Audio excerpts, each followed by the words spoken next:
screen.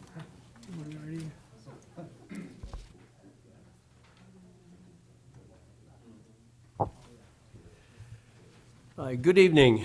Call this meeting to order. This meeting is being broadcast live on the City of Keene YouTube channel and on Spectrum Channel 1302. The video is also streamed on the city's website and is posted by the end of the next business day, barring any technical difficulties. If you'd like to receive an electronic city council packet to reference while viewing future broadcasts, please contact the city clerk's office during regular business hours or go to the city's website and subscribe to the city's meetings email list. The agenda is also accessible from any mobile device. And to begin this evening, let me just introduce a couple of the folks who are up at the dais with me. Bill Dow is Assistant City Clerk and is sitting in tonight in that role. Andy Bohannon is present tonight on behalf of the city manager. And Amanda Palmera is here this evening as our Assistant City Attorney and Attorney-elect, and sitting in for Tom Mullins. So with that introduction, would Mr. Dow please call the roll? Thank you, sir. Kate M. Bosley, Here. Laura E. Tobin, Here. Michael J. Remy, Randy L. Filio. Here. Robert C. Williams. Here. Edward J. Haas. Here. Philip M. Jones. Yes, here. Andrew M. Madison. Here. Chris E. Roberts. Here. Brian J. Lake. Here. Catherine I. Workman. Here. Bettina A. Chadbourne. Thomas F. Powers. Here.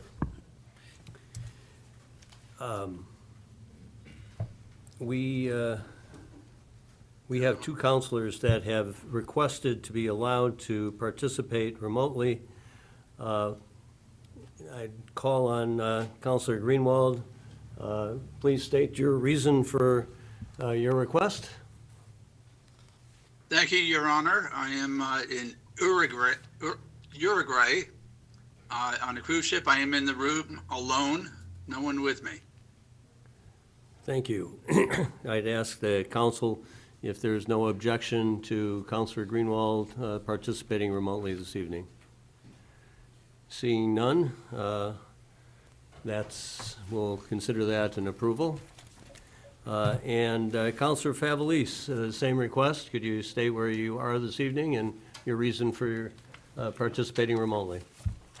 Yeah, thank you, Mr. Mayor. I am in London, England tonight, traveling for a family matter. I am alone in the room. Thank you. Any objection to Counselor Favalise joining us remotely this evening? Seeing none, thank you, counselors both, for participating remotely this evening. May the record show that Counselor Remy and Counselor Chadbourne have joined us and are present for the meeting. I'd like to ask Counselor Roberts, would you please lead us in the Pledge of Allegiance? To the flag of the United States of America and to the republic for which it stands, one nation, under God, indivisible, with liberty and justice for all.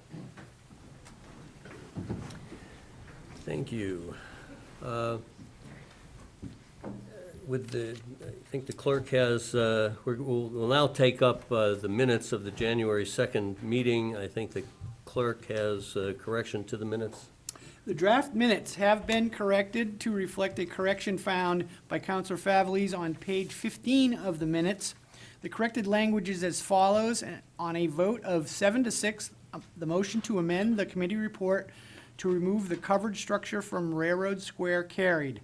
Counselors Tobin, Remy, Williams, Madison, Favalise, and Workman voted in opposition. And Favalise and voted in opposition were the two things changed there. So just want to clarify that.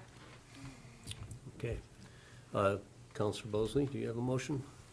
Move to accept the minutes of the January 2nd, 2024 meeting as presented. Second. Moved by Counselor Bosley and seconded by Counselor Powers.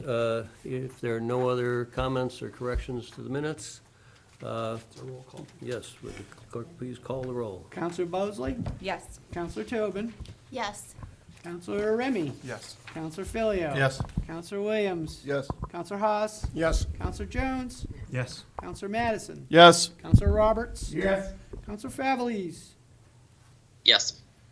Counselor Lake. Yes. Counselor Workman. Yes. Counselor Chadbourne. Yes. Counselor Powers. Yes. Counselor Greenwald.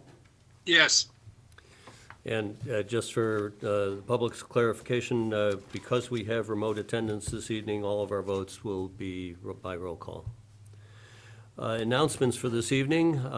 We have one January birthday, and it's Laura Tobin.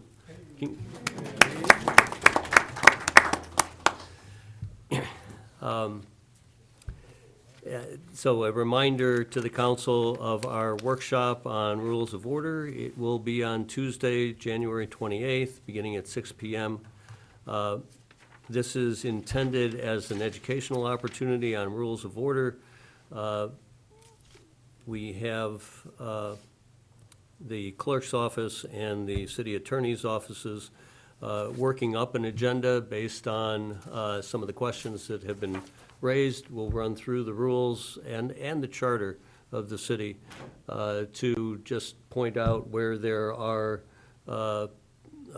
matters relative to how our meetings are structured and our rules in both documents. We've incorporated comments that we've gotten from committee chairs and from counselors individually.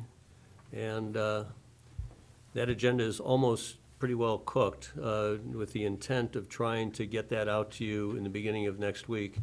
But if you do have comments or suggestions, items that you would want to make sure are covered in that meeting, please get them to me soon. They've been asked to have them by Tuesday morning, so that would be most helpful. The review and release of non-public minutes that we thought would take place this evening, that is not taking place tonight, so that'll make for a shorter meeting and a shorter end to the meeting. That's going to be rescheduled to our meeting on February 20th.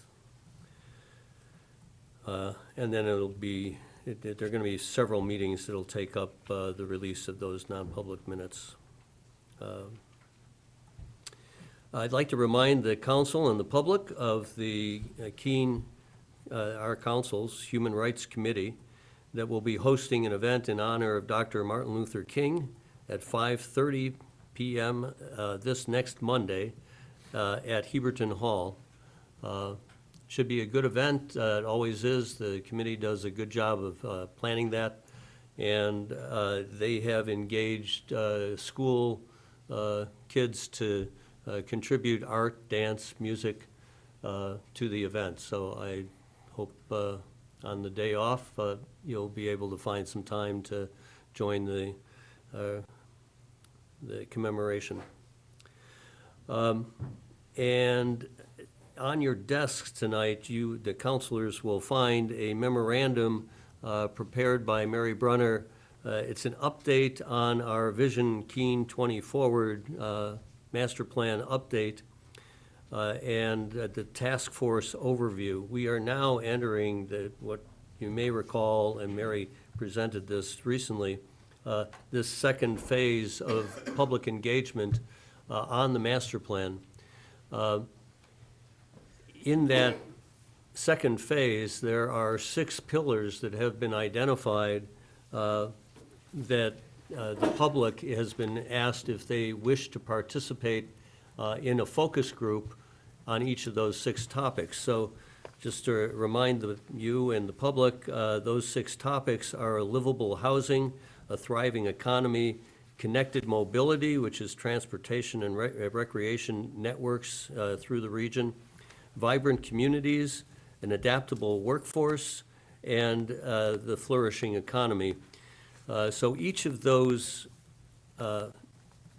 pillars or strategic goals are the topic of a focus group, you'll notice on page 3 of the handout that the names of people that have volunteered to be a part of a focus group on a topic. When you add all that up, we have about 90 signups for the 6 task forces. So we've had a good response, but as you look at those names, you may see that somebody that you thought was obvious has to be in the room for this conversation because they can make a very valuable contribution. Please get those names to Mary as quickly as you can. What you'll notice on page 4 is the startup dates for each of those pillar committees. They begin on January 22nd.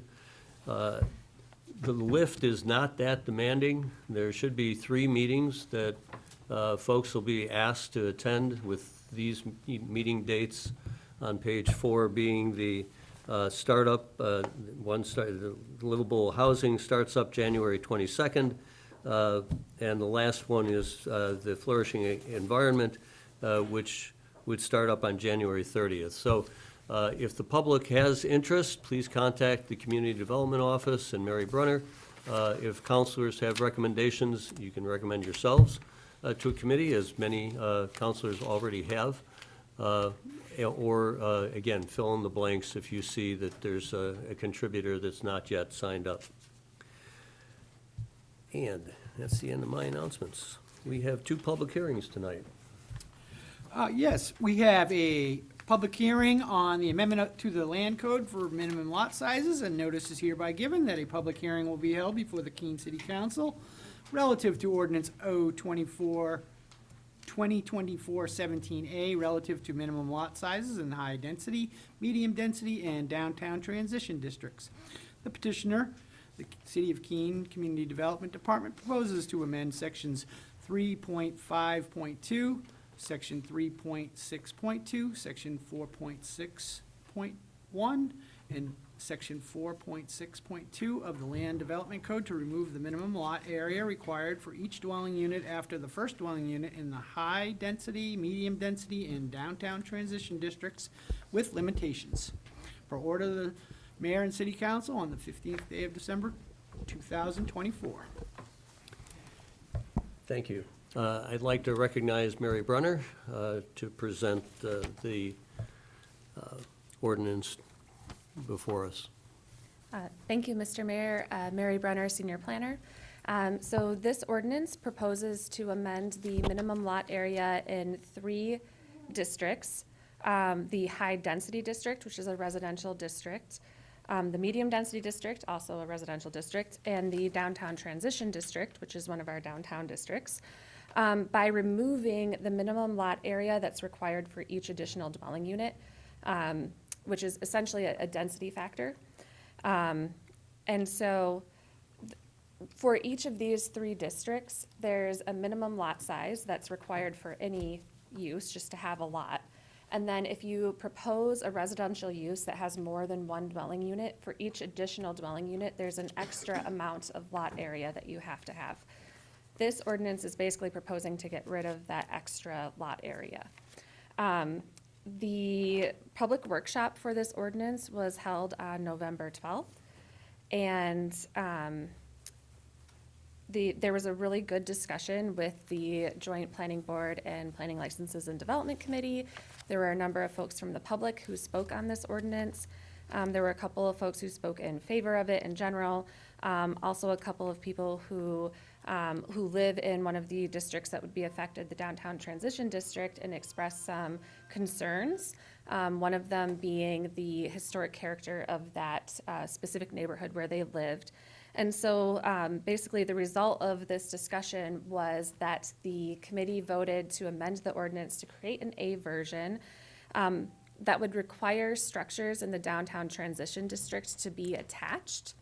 The reason for that change is because the medium density and high density districts, as I noted earlier, are residential districts.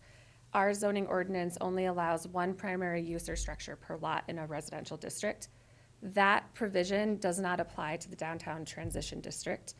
And so you could have multiple structures or multiple primary uses on the same lot. And in order to ensure that any new units that get built go through a review process with the Historic District Commission to make sure it complies or is in keeping with the historic nature of the neighborhood, the committee recommended ensuring that all of the units would have to be attached in that district. And I hope that was clear. That is really the only change that came out of the public workshop. But I would be happy to answer any questions. And, yeah. Counselors? Questions? Seeing none, thank you, Mary. We can open up this hearing to the public and would invite folks who just want to. Can you turn on your microphone, please?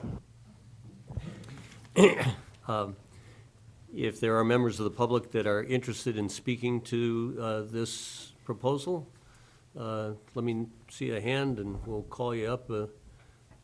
Mr. Meehan? Which microphone, does it matter? Oh, that's yours, your choice.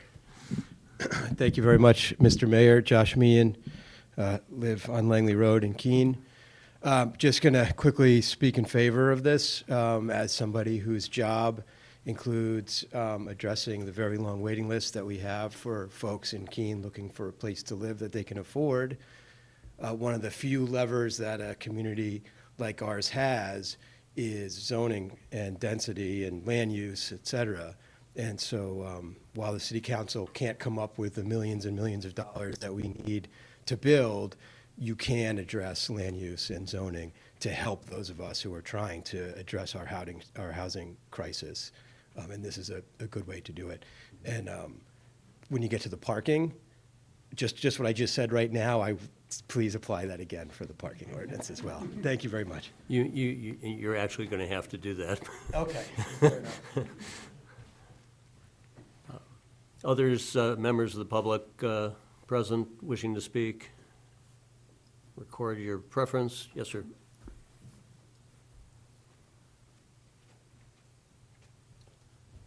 Andy Holt, 4th Street in Keene. I'll be brief. I also support this. I think making it easier to build more housing, especially in the dense urban core, making it more dense is the best bet. It's going to be more cost effective. We already have infrastructure, utilities available, better than building further away. So I support this. I think you could even go further, reduce the minimum further. You could apply it to more districts or more zones. It would be great. Thanks. Great, thank you. Seeing no other members of the public wishing to speak, we will close the public hearing. There is an opportunity for the public to continue to offer their comments until 1 p.m. on Tuesday, February 11th. After which time, no further written comments will be accepted. Okay, we have a second public hearing. Notice is hereby given that a public hearing will be held before the Keene City Council relative to Ordinance O 2024-20A relative to residential parking requirements. The petitioner, City of Keene Community Development Department, proposes to amend Table 9-1 and Section 9.2.5A.1 of the Land Development Code to modify the required number of parking spaces for residential uses and specify parking requirements for elderly and workforce housing in all zoning districts. Per order of the Mayor and City Council, this 19th day of December, 2024. So copies of this ordinance and the staff report have been placed at councilors' desks. I'd invite Mary Brunner again to present this ordinance. Thank you, Mr. Mayor. Mary Brenner, Senior Planner. So this ordinance is proposing to modify the on-site parking requirements for all residential uses throughout the city.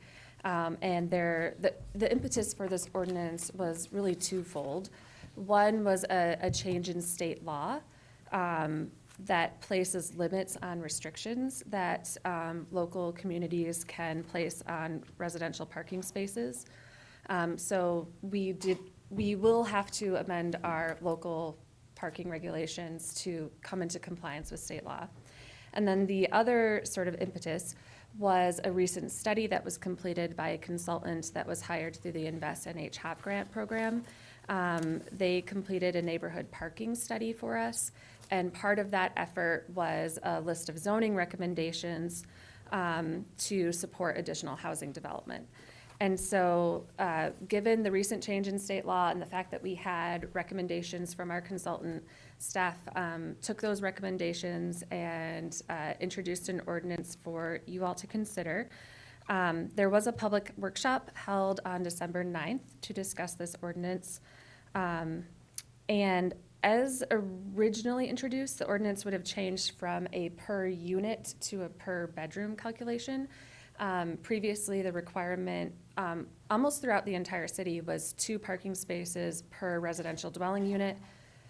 There were some exceptions. For example, downtown core doesn't have any parking requirements, and then some of the other downtown districts had some reduced parking requirements.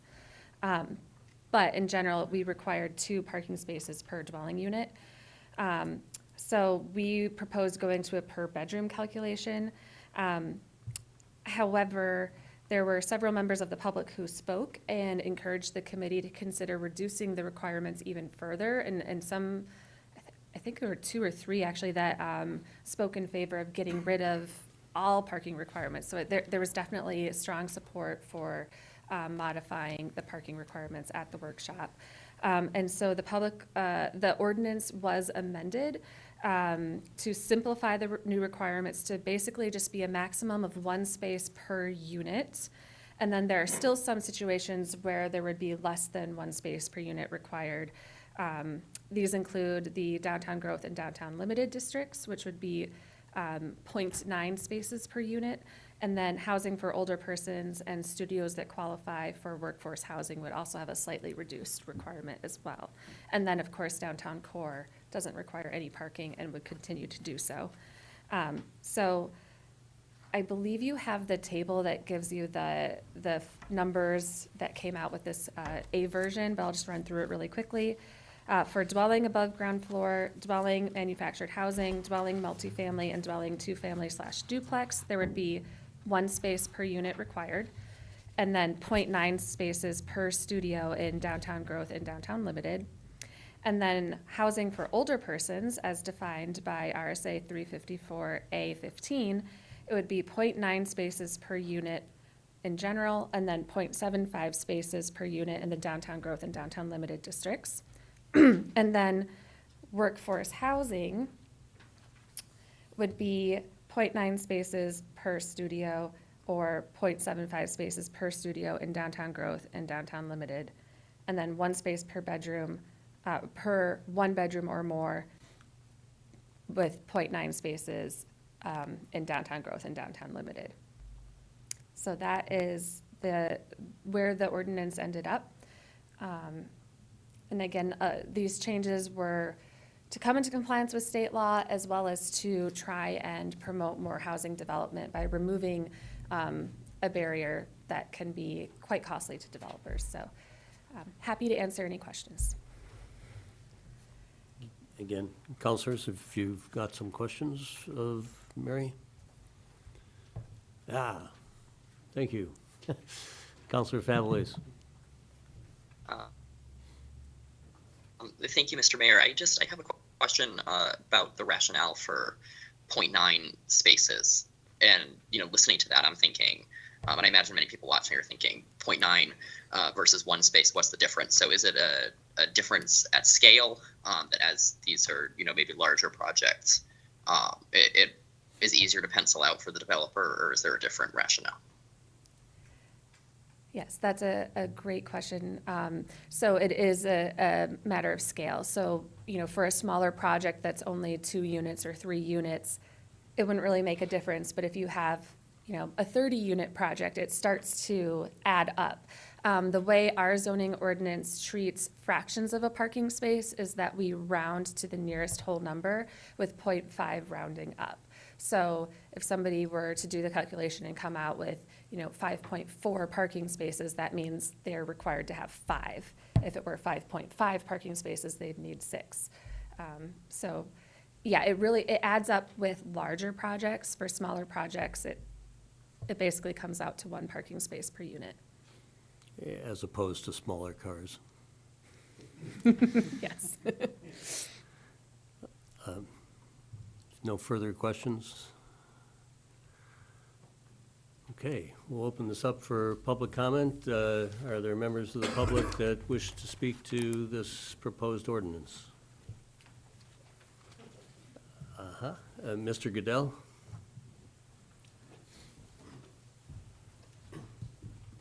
Thank you. Good evening. Jared Goodell, 39 Central Square in Keene. I first just want to echo the earlier gentleman's comments. It's really the award that's down on the wall when you walk up the stairs is really necessary for the city. The council, the planning board, the PLD, the fourth floor, and all the way up to the Public Works Department has been really great. And I'll take a quote from Councilor Greenwald at getting closer to yes on projects instead of finding ways to say no. So I just want to get that out there because I think that's important to recognize everyone's work on the housing issue. So I'm here because I am one of the advocates for removing parking requirements from all of the downtown districts.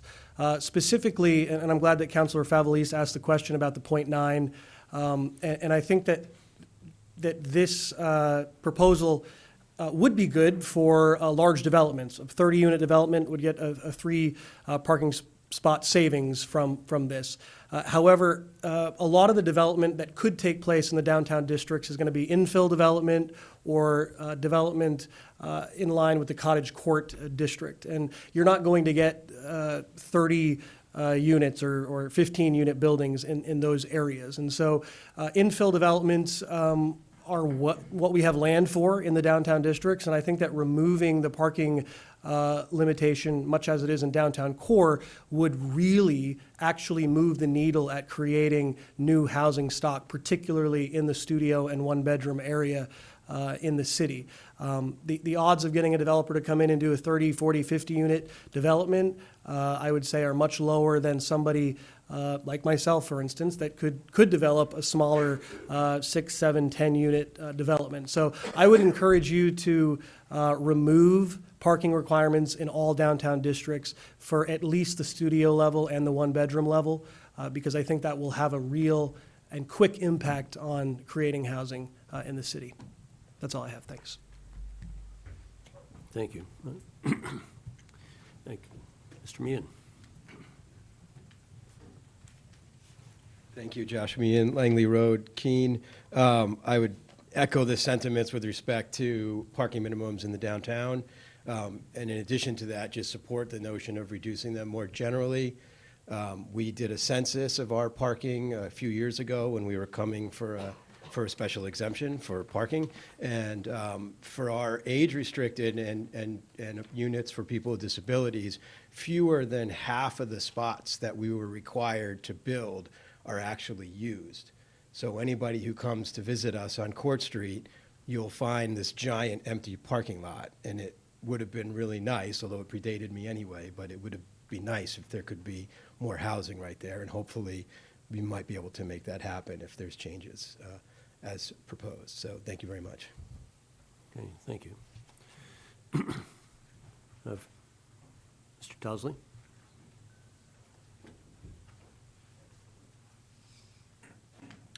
Toby Towsley, Washington Street in Keene.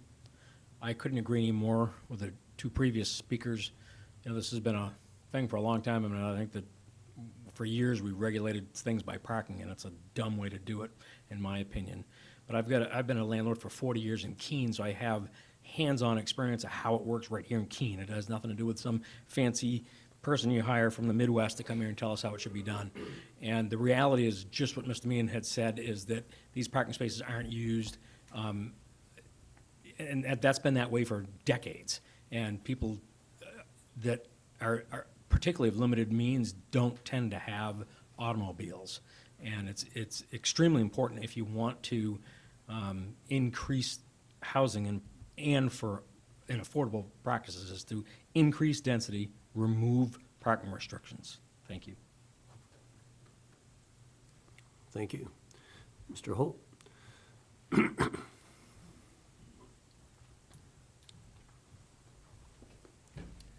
Andy Holt, Forest Street, Keene. I wrote some stuff down to keep myself on track, but I'll try and skip as much as I can, keep it brief. I was one of the people speaking for reducing it to 0. I still feel that way, so I think with this ordinance, it's a great step. I was glad to see the reduction from what was initially proposed, but I think you should go further. Buffalo, New York recently, as I understand it, had updated their code to say there is no minimum parking requirement for any land use, period. That's what I would suggest you guys do here. I think there's no good reason to mandate a minimum number of parking spaces, and there are many good reasons to remove these mandates. Every reason that's been discussed in favor of the ordinance is a reason to go all the way and remove them entirely. We've heard about a number of the benefits. Development projects will be less expensive and faster. Even a simple surface parking space can cost $5,000 per space. Those costs add up really significantly, especially if it's a garage or underground or something more complicated. More of the land can be used for living space. There's less need to jump through hoops for variances, slow projects down, add costs. It'll save taxpayer dollars because the city administration is going to be easier and faster. If you look at those tables for this ordinance, it's really complicated. There's a lot there. There's a lot to track, and it's unnecessary. And most obviously, this is going to address our severe housing crisis by increasing the number of housing units. I think it's critical to remember this is not saying you can't have parking spaces. It's just saying that there's no need for a government mandate that says you have to have at least an arbitrary number of spaces to be able to build housing. Without the mandate, developers get to choose what is best for the specific project, their budget, and for the future residents. And for many projects, I'm sure there would continue to be just as many parking spots developed, but in cases where land is limited or parking is less needed, this change will be vital. We talked about the Roosevelt School project last time around, and it was a perfect example of that. This is not a new or extreme idea. In the last meeting, I cited some larger cities that had removed parking minimums, and committee members, pointed out that Keene's a smaller city. It's not necessarily a perfect comparison, so that's fair. There is a website, parkingreform.org. This is the Parking Reform Network, and they have an excellent map on the site with cities that have made this type of reform. You can filter it by city size, so 5,000 to 50,000 residents returns 29 cities in North America that have made these sorts of removal of parking minimums. So close to home, Dover, Seabrook, Burlington, and Hanover are all on there. Those 4 have also added parking maximums, which I think are great, but maybe next time we start with removing the minimums. There's a lot of information out there about the benefits the cities have seen after making those changes. I'd encourage you to look that up yourself. I won't go into that now. I'd also say, imagine if we were trying to add these minimums for the first time, if they didn't already exist. It would seem kind of crazy because we have such a need for housing, we have limited space. I don't think anyone would support adding them for the first time, so why should we keep them? Last time I gave the example of an ordinance mandating a specific amount of space for gardens when you build a new housing project. I think that's a better use than parking, but no one would support that because they would say, people can garden if they want to. We're not going to mandate that they have space set aside for gardens. We should not have space set aside for parking as a mandate.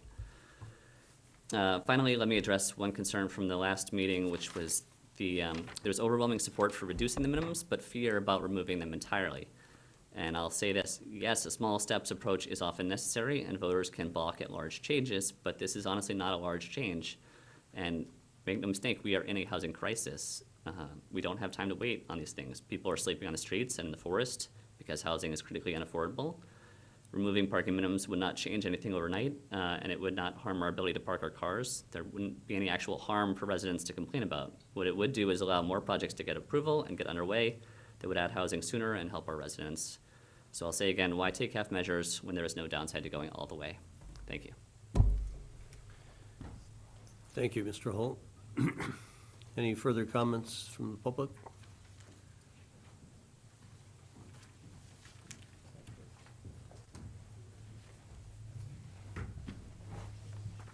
Mr. Hutchinson? Bill Bradford Hutchinson, Marlboro Street in Keene. You all know me. I'll keep it as brief as I can, and I have something that I think is serious.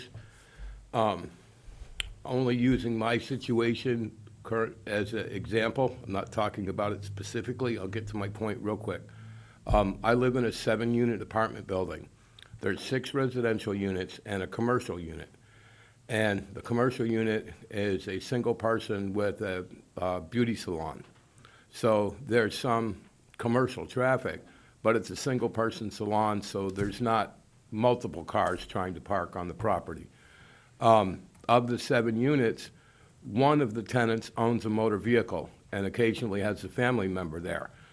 This is a small corner property, and I'm trying to imagine if the requirement was 2 spaces per unit, which would mean between 12 and 14 parking spaces, there's no way that it could be done on this property, even if you took all the lawns out and it's too small. Maybe it's grandfathered. And so I'm thinking about other parts in town with some of the neighborhoods that we've got and some of the development that we've got. Does the city staff, and this is the heart of my question, do we really know what our true parking situation is? For example, the parking on my apartment building only works as well as it does because of the 6 units, only one person owns a motor vehicle. And with Meals on Wheels delivery for some of the other tenants that are disabled, for workmen, and they have to park off the street, there's not good on-street parking right next to the property. Well, there is on one side. So what I'm asking, do we have neighborhoods or places where there's adequate parking, but look like we're at capacity for parking, but all of those apartments, if they have people that don't own cars and all of a sudden they do get cars, we're going to have a traffic congestion. It looks like parking works in that neighborhood only because those residents don't have cars. And is there another place where there's plenty of parking there and everybody owns cars, so that's not a problem? And just by looking at it as property, how do we tell what is the reality of the situation? We have had issues with parking over the years in different parts of the city. They've been different issues. And this is another issue, and I'm asking, does the city staff have a better handle on the parking situation in terms of where there's dense apartments, but most people don't own motor vehicles? I think the new apartment 4-story building right over here, I think most of those tenants own cars. That parking seems to be working very well. Is it, do we have the number of spaces that we need? Are the requirements requiring developers to have more parking space than is needed? It works on my particular property, but there's a lot of other similar properties in the city. Are the requirements too onerous for some developers? Are they not onerous enough? So what is the actual need for parking in terms of who owns motor vehicles and where do they live? That's basically my question, that I'm sure city staff has thought about this, but maybe not. But this would be an additional detail to begin to look at these parking issues. Thank you. Thank you. And I appreciate the question. I'm sure city staff will take that under consideration before that comes to a hearing before PLD. Further comments from the public? Seeing none, we'll close the public hearing. Again, there are public can continue to offer written comments, and they'll be accepted until 1 p.m. on Tuesday, February 11th of 2025.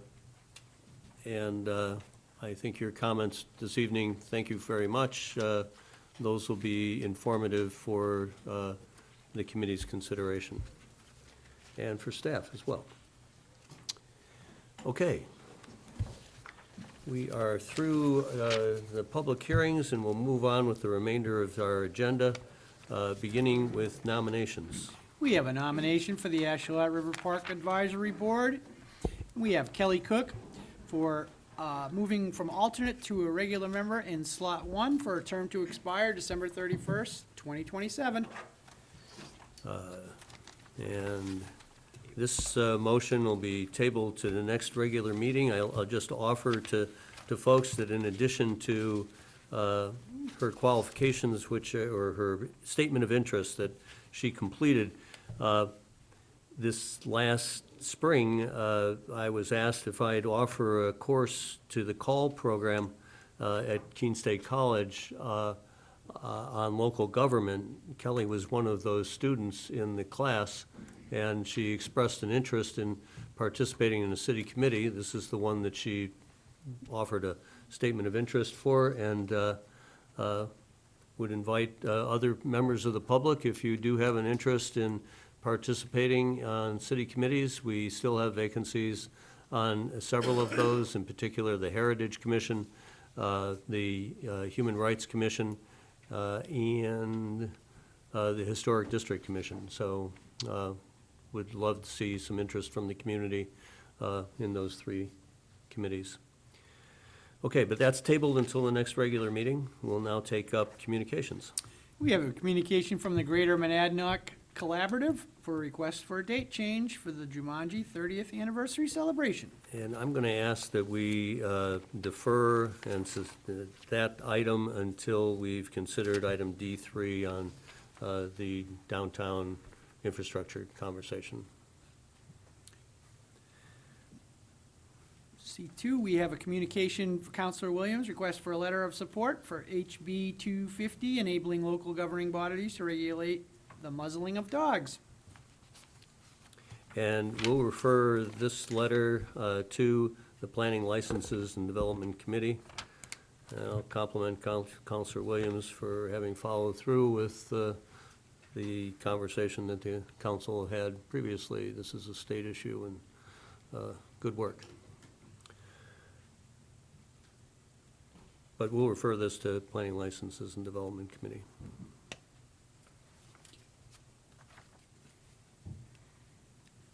Moving on to reports, we have item D1, which is a Planning Licenses and Development Committee report for the Keene Downtown Group, a request to use city property for the Ice and Snow Festival on February 1st, 2025. And on a vote of 3-0, the Planning Licenses and Development Committee recommends that the Keene Downtown Group be granted a street fair license to use downtown city rights-of-way for purposes of conducting merchant sidewalk sales, as well as the use of downtown city property on Central Square, Church Street, Commercial Street, Gilboa Ave, Main Street, Railroad Street, and designated parking spaces on Central Square and Main Street to conduct the Ice and Snow Festival on Saturday, February 1st, 2025, from 10 a.m. to 4 p.m., and reserving an inclement weather date of Sunday, February 2nd, 2025. In addition, the applicant is permitted to close off a portion of Railroad Street from Main Street to the exit of Wells Street parking structure, Church Street from Main Street to Hannah Grimes back parking lot, and Commercial Street from Main Street to Commercial Street parking lot.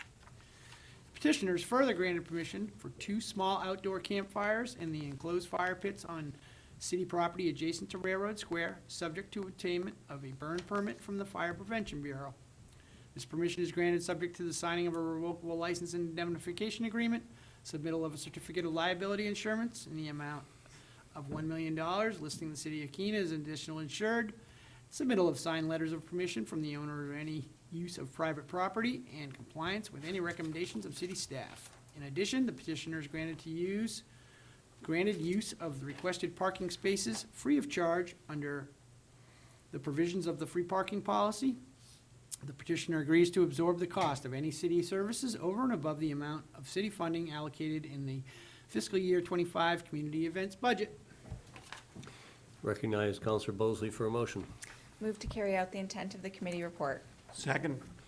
Moved by Councilor Bosley and seconded by Councilor Jones. Councilor Bosley for the committee. Thank you. I'm very happy that I did not have to say all of that. So I just want to highlight a couple of really amazing things about the Ice and Snow Festival. This is a reoccurring festival, and last year they are guesstimating about 7,000 people attend the festival. And that came with a couple of complications, which, because of the areas that the ice sculptures were placed and the pedestrians sort of like mulling around and viewing, we had a little bit of interactions with parking and pedestrians. And so this year, all of those concerns have been alleviated, and the ice sculptures are going to be spread out a little bit more. They're increasing the amount of sculptures this year to 12, which is amazing. They're going to be offering a rail jam, which I had to look up. I do ski, but I've never done anything like this.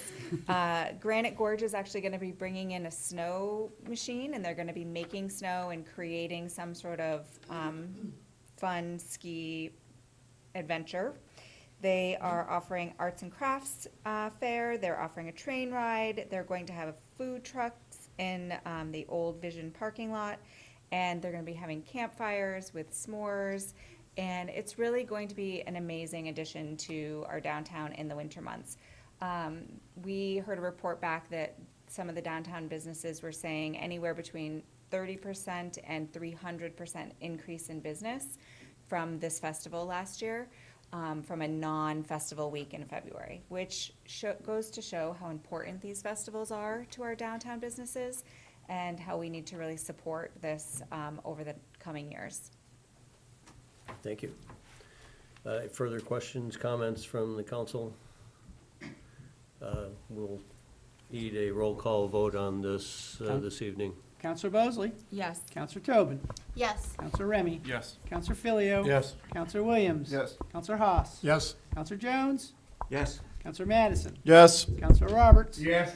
Counselor Favelis? Yes. Counselor Lake? Yes. Counselor Workman? Yes. Counselor Chadbourne? Yes. Counselor Powers? Yes. Counselor Greenwald? Yes. Unanimous. Motion carries unanimously. Counselor Jones? Thank you, Your Honor. I just wanted to congratulate you and the council. We just passed another milestone in the history of Keene. That was our first international vote. We had people voting from Uruguay and London. So, Is it the first? that's the very first. Well, thank you, gentlemen, for participating remotely this evening. I guess that's the upside. The downside is every one of our votes is going to require a roll call. Okay, moving on. We have a Planning, License, and Development Committee report regarding the Rules of Order, Section 15, Voting and Conflict of Interest. And on a vote of 3-0, the Planning, Licenses, and Development Committee recommends that the city attorney introduce for the first reading the revisions to Rule 15, Voting and Conflicts of Interest, as proposed by the committee. And this will continue to be a conversation and is being re-referred back to the Planning, Licenses, and Development Committee. So this is the first reading before the council. Just a real short synopsis. This is the conflict of interest rule, which the council has had on its rules for many years, but it's clarifying other members of the household and the kind of interests that would be a part of a conflict of interest filing. The definitions here are assisted by the fact that the state of New Hampshire recently updated their conflict of interest rules and in the process clarified what it means to be a member of a household and which is that somebody is contributing to the economic interests of that household.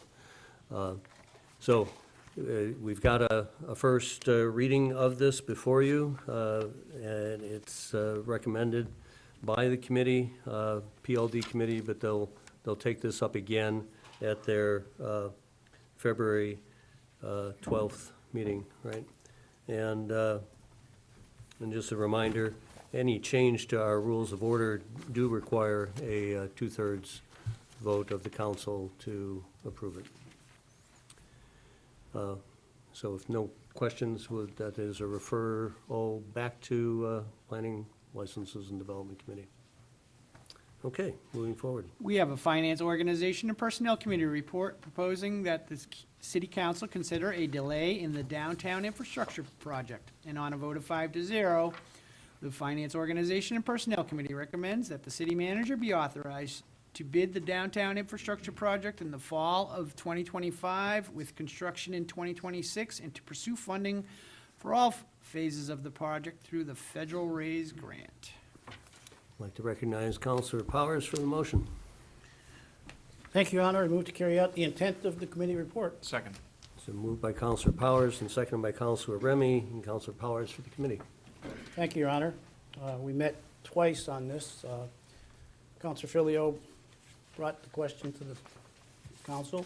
It was referred to FOP, and the first evening, we had a number of folks in the audience that expressed their opinions on how it ought to proceed, both sides of it, yes and no.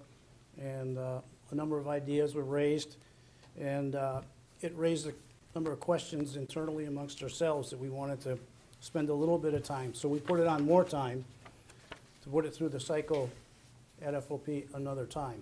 In the meantime, city staff, public works director, finance folks, all huddled to review all the ideas and see what the possibilities were.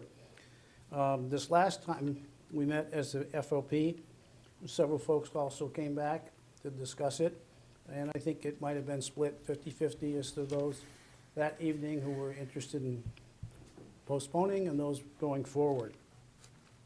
We heard discussions from the city manager on what the financial impact, and the public works director had provided the manager enough information for folks to make decisions based on what it may be if we waited a while. In the end, this committee had a discussion amongst ourselves, probably the same portions of our prior discussion a second time, and I think we are all satisfied to make a decision. And so ultimately, we voted unanimously to recommend that the project be delayed from starting this summer to begin the process of really earnestly making it work with a bid process this fall. Thank you. Thank you, Counselor. We'll begin debate. Counselor Filio. Thank you. Thank you. Not a lot more to be said than has already been said, but I do have to compliment Councilor Powers and the Finance Committee because when the 24 business owners came in, I'll give them credit for really taking the time and listening to them, but I want to give the committee credit also for putting in more time and not rushing through a vote. This is a very well thought out decision, and not only was the downtown merchants expressing their concerns, but kudos to the city manager and staff for taking a step back and realizing there was more to this than just the downtown merchants, that this will give staff more time to really look at the project. And also, one other issue on here, and I happened to be talking to an out-of-town contractor that said, how are you guys going to start this in May and get all these bids? And the point was, he goes, if you guys wait a little bit, the company that I work for would like to put into a bid, but there's no way we can do it before May. So, that's another little, wrinkle into the equation. But once again, I just want to thank FOP committee and also Councilor Bosley and PLD, because part of this issue came to their committee also. So all of us have had a little bit of a share of this. MSFI's had a lot of it, but everybody's had a chance to really take a look at this. Everybody's got their hands, dirty and their feet wet on this. And once again, I applaud FOP for taking their time on this decision. It's appreciated. Thank you. Thank you, Counselor. Counselor Haas, and if our remote attendees have an interest here, wanted to see a hand raised. Counselor Haas. Thank you, Your Honor. There's a lot of talk about how we're understanding the risks revolving around this project. In the insurance industry, we can calculate risks very exactly. We really can evaluate them and come up with real economic judgments. And in economics and in politics, there's models for calculating risks. You can do these things, but they're pretty complicated, and there's a lot of uncertainty around them. So I wanted to review what we think the risks are with this project and whether we go forward or we don't go forward. And you think about the uncertainty of your judgment on each point. So the first one has to do with the construction costs. What are the costs of construction going to be a year from now or 2 years from now? And whether you think they're going up, they're going to stay the same, they're going to go down. How sure are you of what you judge that to be? Seems to be a lot of confidence around the idea that costs will go up, but you make your own judgment as to how confident you are. Second is about applying and getting more grants. Well, we applied for the grant originally, and we didn't get it. Our application was found wanting. We had massive support from all our elected officials, except for Senator Shaheen. And we have Governor Ayotte now. Will she be writing a letter of support for us when we go back with this? And if we're going with the grant, we're going into a different environment in DC now with USDOT. It's a different sheriff in town. So, how well will we be received coming from New Hampshire with the letters of support we have from our elected officials? And we weren't deemed a project of merit either. So we're back in the line with everybody else. We're just going to be another application competing with 50 states and with other projects within New Hampshire. But all that said, we've improved our application. City staff met with DOT and got better insight into what their requirements might be. But how that'll carry over into us being more successful, I don't know. You have to judge that for yourself. But as I say, think about how confident you are in whatever judgment you come down on, whether it could sway one way or the other. The third thing I think about is how damaging would this be to our downtown environment? Would it deal at a fatal blow? And to me, that comes down to how well the businesses, the merchants, and the building owners are supported by the city and by the citizenry. It's us who make the downtown environment happen. If we still participate and we do have our festivals as we plan to do, we can really make something out of it. Indeed, we might make lemonade out of lemons. That can happen. But that's everybody judge it themselves for what their confidence in that happening. I have a lot of confidence in this city. Fourth thing is in construction planning.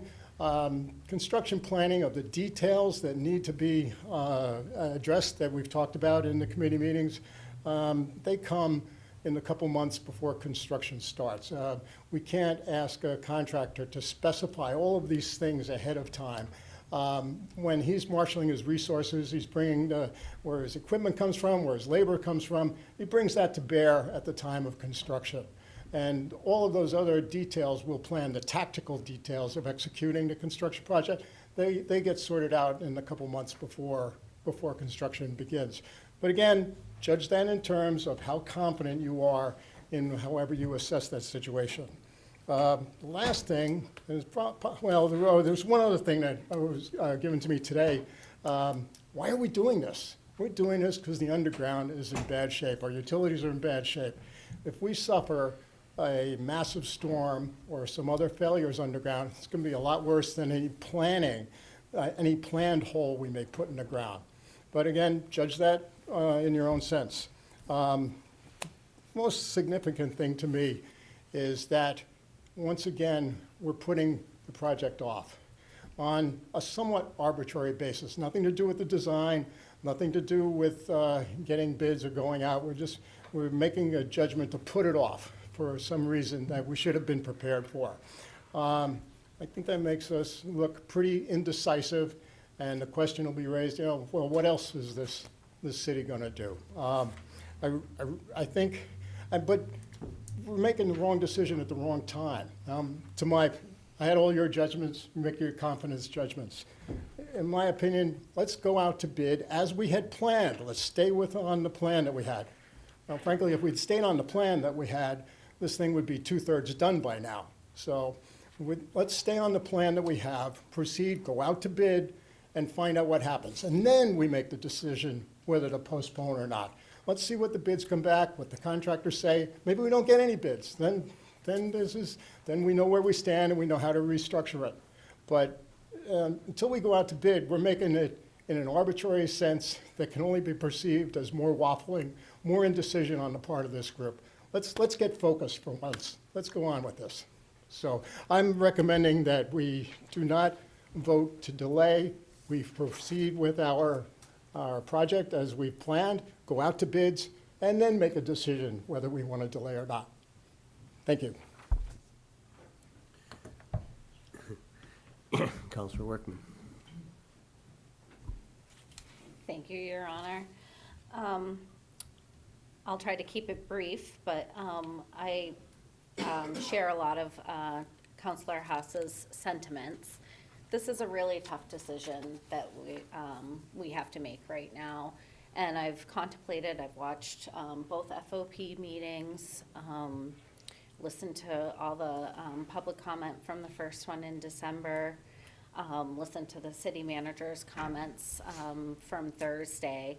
And one thing I want to, that stayed with me and imprinted with me with what she said was, at the end, she said, regardless of whether you vote to move forward now as planned or you delay it, the city staff is ready to go.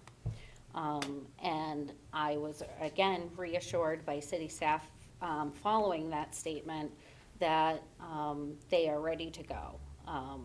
They would not feel rushed. So I want to highlight that. So we're not rushing a timeline. We're not changing the projected timeline. We've had this timeline since 2022. I empathize with businesses. I know there's a lot of fear and anxiety and uncertainty, but we have had this plan for 2 years.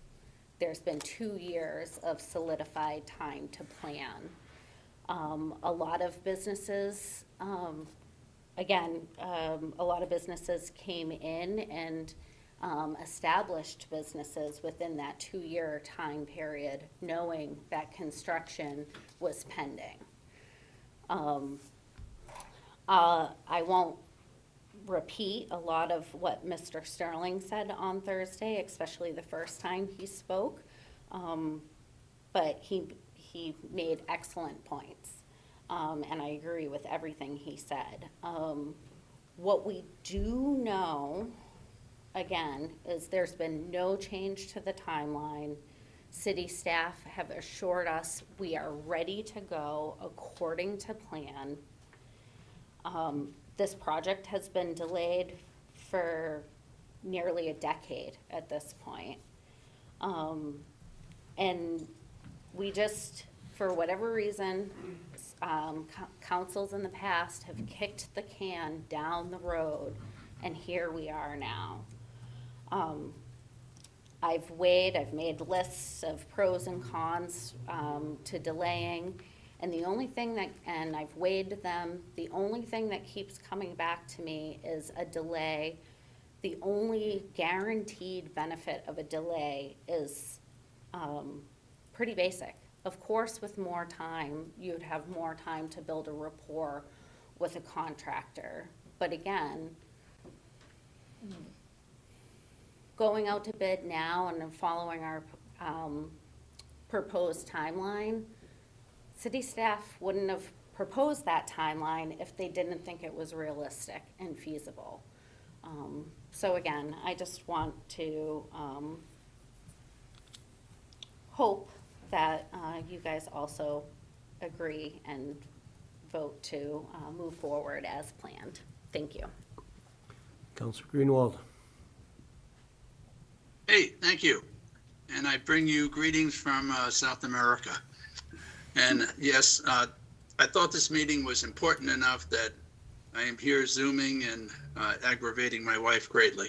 But nonetheless, I want to refocus the conversation a little. My microphone is on, okay? Yes. Yes. Go back to the beginning, that this project is an infrastructure project.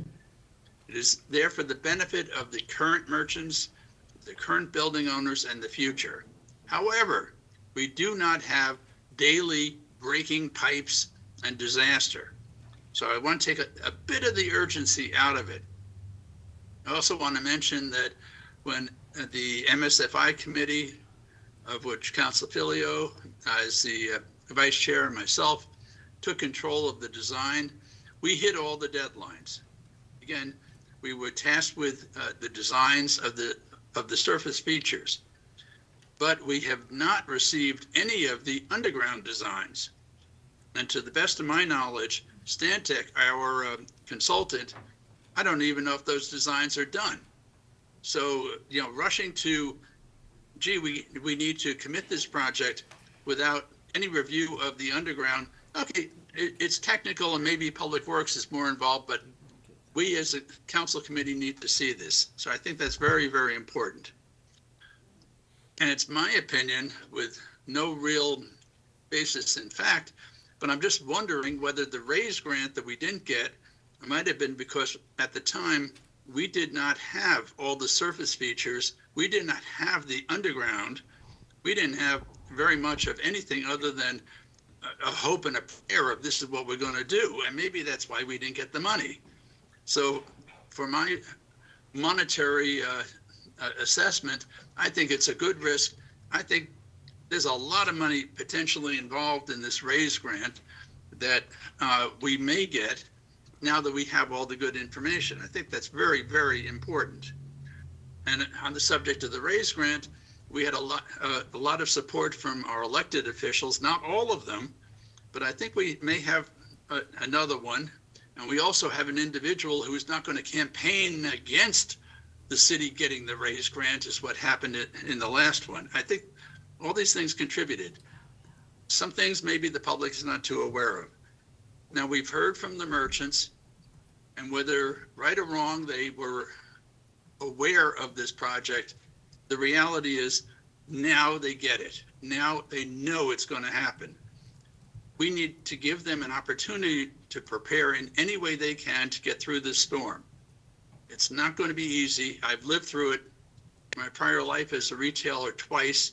It is difficult. They need to prepare. So the reality is, I think we need to listen to them, give them the opportunity, since there really is no great urgency to get it done this year. The whole bidding process, as Councilor Filio brought on, I think is really fraught with a lot of possibility that we're not going to get a contractor right away. So I think we just need to give it more time, listen to them. The city manager said there really is no great harm in putting this off a bit. So I'm urging the council, do the right thing. Let's get all fully prepared, get into it, but put it off. Don't do it this season. Thank you all. Thank you, Counselor. And I think there's just a fact I want to offer that I believe there was a comment from a Senator Shaheen staff member that said that there would be support for another RAISE grant. So just if there was ambiguity about full congressional support, I think that won't be a question from the New Hampshire delegation in any case. Others? I absolutely agree with you. Your Honor, I was kind of walking around that the support might have been a little less heartfelt, but it will be there this time, I'm assured. Thank you. Councilor Boson. Thank you. So I guess one of the things that I would like to come at this from the perspective of is PLD's interactions with the clerk's office over the outdoor dining license ordinance change that came before us. And I think what we heard at the committee level was that there was not a lot of preparation or information that city staff was able to give those business owners, except a no. And what PLD said was, that's not acceptable. We're not comfortable with just a no. We want a plan. Like, how do we, what are the safety attributes going to be? What are the surface materials going to be? How are these businesses going to be able to access the entrances of their buildings? What are some of these details that businesses are asking us for? What I heard the city manager, the clerk's office withdrew that ordinance because they don't have a way to come back to us yet. What I heard the city manager say is that we're gonna hire an ombudsman, and this person is going to be our liaison, and they're gonna work with the downtown businesses, and they're gonna, make this wonderful environment where everybody gets to be successful. But how, that person has not been hired, that job has not been posted. We don't have any plans for that person to be able to work from. And we heard from the city businesses and their concerns. And I've heard directly from some business owners who've said this is their first year coming out of COVID, that they're in the black and they're paying back the debt that they incurred to get through COVID. And this is terrifying for them. And without the city's support, and the confidence, I think that, you know, they're nervous about what their future looks like. This council, the one that I'm sitting here looking at, this council has had the resolve to make this project happen. I don't know what happened before we got here, but since I've been involved, I've advocated for a compromise plan. I have advocated for our downtown businesses. I think we can see that there are some benefits to a slight delay. I remember what Main Street looked like in the 90s. I was a kid. I was hanging out on the street corner. My parents probably shouldn't have let me do that. The businesses, it was not what we have today. All of the tchotchke businesses, the nice upscale shopping, that was all at the Colony Mill. And our downtown was bleak, and it wasn't a place a teenage girl should have been hanging out. But when the Colony Mill closed and we saw this attrition into our downtown, we now have this beautiful gem. And what the real value that is up at risk right now is the image that that downtown, excuse me, offers to people who are considering relocating here, considering opening a business here. If you ask anyone who didn't grow up here like me, what they will say is, I drove down Main Street and I was captivated and I had to live here. And so do we really, over 6 months and a lot of planning and a lot of goodwill, want to potentially put that at risk? And I'm not willing to, so I'm going to vote to delay. Thank you. Other counselors? Counselor Williams?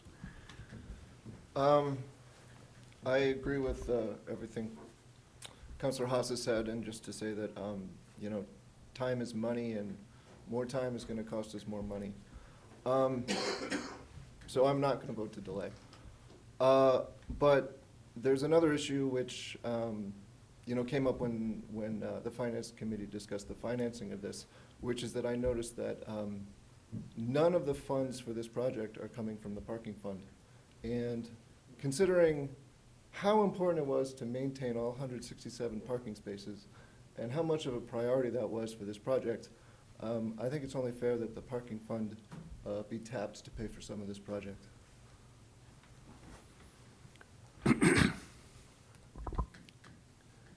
Obviously, we're not reorganizing the budget tonight. It's, this is a date of execution, the execution plan that we have. Counselor Madison.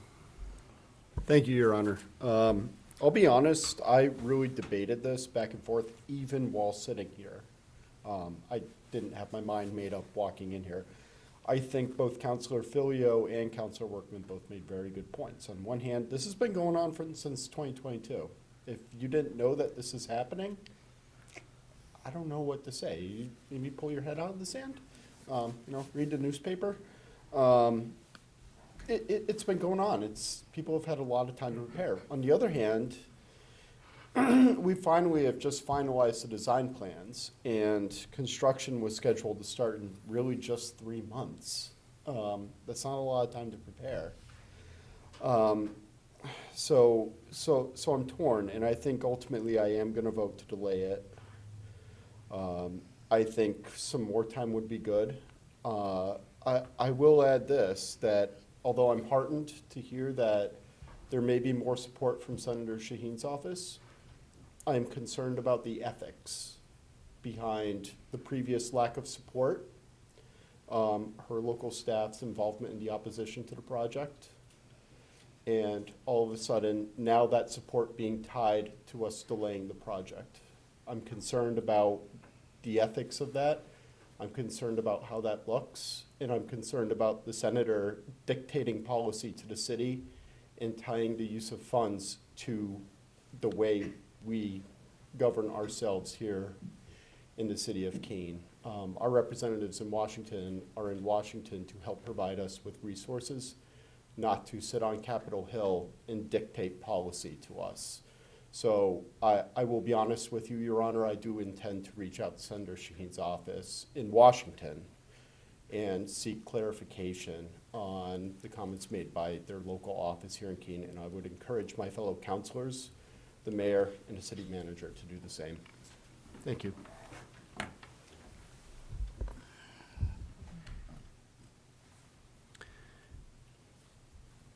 Counselor Favelis. Yeah, thank you, Mr. Mayor. I want to echo Councilor Madison's initial comments about feeling torn on this. This is one of those votes that no matter which way I end up voting, I feel a pit in my stomach about this. I don't feel real great about either of the options. Before I talk about kind of my position on this, I do want to reiterate a couple of the things that I think other councilors have highlighted. First of all, I think it's great that we have another opportunity to go after raise grant funding for all three phases of this project. And we've gotten some feedback. We know where the weaker points of our application were, and I know that city staff will do a good job of incorporating that feedback into a new application. But we need to be really honest and transparent as a council that it's not a guarantee. It is not a 100% sure thing that we're going to vote to delay this, and we're going to get this new application is going to result in raise grant funding. It is absolutely still a maybe. And then second, I want to be clear that there's no getting around the disruption that this is going to cause to downtown businesses, whether this happens in May of 2025 or it happens in May of 2026. Parts of the sidewalk are going to be torn up. There's going to be construction crews and tools and rigs downtown. Parts of the street are going to be blocked off for parts of the year, and that's just the way that this kind of major infrastructure project happens and has to happen. And so delaying this is not going to be a silver bullet solution where we can say, well, we delayed it and now there's going to be no impacts to downtown businesses. It's still going to be incumbent upon the city and upon the community, as other councilors have mentioned, to support the downtown and help them get through this project no matter what we decide tonight.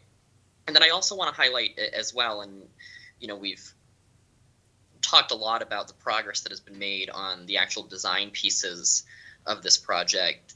This is a project that we just took a vote that was almost unanimous on the final design portions of this. And I want to just reiterate for my fellow councilors and for the public that this is a decision tonight about the details of the process, not about the details of the project. And I think the integrity of the design that this council has worked on and has approved need to be maintained, again, whether we break ground in May of 2025 or 2026.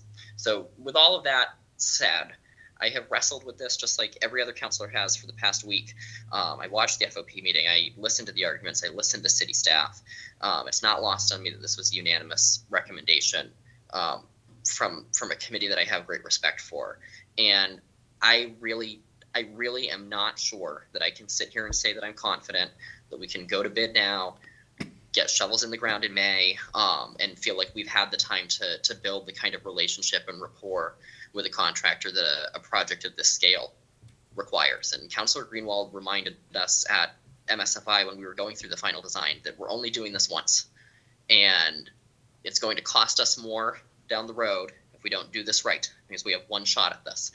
And so even though I don't feel good about this and this is frustrating, and I'm not happy to vote this way, I am going to support the committee's recommendation, vote yes on the delay, and really hope that we can use the additional time to build a strong relationship with the contractor, make sure that we're getting questions answered, things aren't slipping through the cracks, and make this project the best that it can be. So this is not a vote that I feel great about. I don't think any of us feel great about it, but I do think it's the right one for the city. Thank you. Thank you, Counselor, and we've now heard from Europe. Thank you. Counselor Roberts. Yes, Your Honor. We keep saying the word the raise grant, the raise grant. For clarification, what is the official title of the raise grant? Because we have one that's Department of Agriculture and one we have Department of Transportation. We'll let the grant writer answer that one. Thank you, Your Honor. The acronym is Rebuilding American Infrastructure with Sustainability and Equity. Previously, it was the BUILD grant, which was, I don't remember the BUILD grant acronym. Before that, it was the TIGER grant, which meant something else. This has been a long time program, but it is transportation. It's the Department of Transportation, and that the acronym kind of hints to what the review criteria include, and each administration kind of puts its own spin on it, if that answered the question. Thank you. Counselor, do you wish to continue? Yes, Your Honor, because when I was reviewing the Federal Registry, the one came out for Department of Agriculture that was specifically tied to rural communities that had a number of low income. And if they were going to do an economic development, there was up to a $2 million grant for rural communities. So that's why I was asking for the different questions. Thank you. Counselor Workman? Thank you, Your Honor. So I just want to point out, again, since we are talking about the likelihood of getting grants, this is a nationwide application process. So we're going against other states. Most notably, California just had wildfires. Pretty sure they're going to need some infrastructure projects coming up. We've had hurricanes down south. So I just want to highlight that, like, we're putting a lot of stock in the possibility of getting this grant and getting increased grant money. But the competition is going to be steep, guys. So, you know, I'm not necessarily calling our project a vanity project, but when the federal administration is looking at it and comparing our project to states that have had natural disasters and need bridges and roads rebuilt, I think we're going to be pretty low on their priority list. I also wanted to ask a quick question of city staff. My understanding was we were still going to apply for raised grants for phase 2 and 3 of the project, regardless of when we were going to start the project. If I may, Your Honor, yes. We actually had a conference call with Stantec this afternoon. After we hear the vote tonight, we're either going to finish that application for all 3 phases, or we're going to refine the application and describe phases 2 and 3, basically everything south of Lamson and Church Street as the project scope. So we will be submitting an application one way or the other. The scope will be determined by the timing of the project. I don't know if there's more council debate. What I want to just point out, the vote today on the committee's recommendation is about the execution of the project, not the funding. And you'll make up your mind as to which way the project can be most successfully executed. Councilor Tobin for first time. Thank you. I've been sitting here trying to think about how to say everything that's going through my head, and listening to all of you, and I've heard so many valuable perspectives and insights, and I'm very uncomfortable waiting.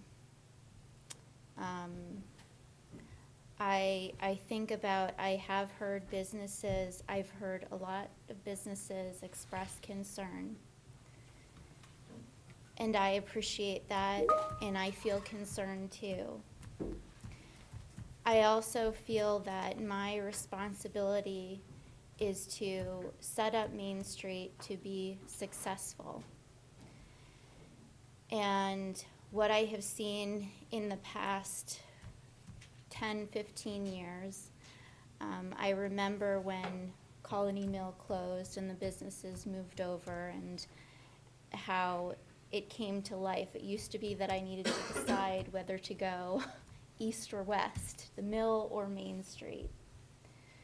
And what I have seen in the past several years, After that thriving period when all of the stores moved to one location and everything was always open and everything was full. What I've seen since then, to me, feels like a lot of instability. I've seen turnover in different places. And that leaves me concerned that, and a big part of that is I don't feel that Main Street can be a stable environment until this project is finished. I think that it is, regardless of when it happens, I am going to hate living in a construction site. And I'm also really excited about the day after. I'm really excited to see what it's going to look like, and I'm excited to spend time with people outside, in businesses, in that area, sitting on the benches, walking around. I'm excited for that, and I think that getting there, regardless of when we start, is going to be a challenge. And when I went through and I reread the grant, the application paperwork that's on our website the other day, one of the things that stood out to me was it was a letter of support from the Chamber of Commerce. And there was a line in there that said, I think the time is now. And I don't think that next year is going to be better. I think that based on what we've heard, cost of construction will continue to increase. And I have a lot of concern about the impact of that afterward, the follow-up of that. How will that leave us? Will we have to delay longer? When we talk about delaying for a year, on one hand, delaying doesn't, like a year doesn't sound that long, but then I think that for phase 3 and all of the other projects that need to happen afterwards, that is pushed back. Now that last section of Main Street won't be replaced for 4 years, assuming that everything goes well. And there have been times that we have rainy seasons and we have needed to go into a further lengthen the season. My understanding based on city staff is that city staff said we're ready to go. If we have that the position for the ombudsman, my understanding, is ready to be posted pending, and please correct me if I'm wrong, but that position is ready to be posted as soon as we make this decision, or we can wait. I think that oftentimes there's a tendency to think that more time allows for more communication and that we will, that somehow something will work out better. I think that in hindsight, that is rarely the case. I think that we have plenty of time to communicate, but I think that lengthening the time, I don't necessarily see a lot changing or a lot of information, new information coming out before then. I think we need to do it now. Thank you. Yes, Councilor Greenwald. Hey, hello again. Okay, a couple of observations. Very obvious thing. If we proceed now, there is no raise grant money for phase 1. Very simple. There is no money unless we delay. Maybe we'll get money, maybe we won't.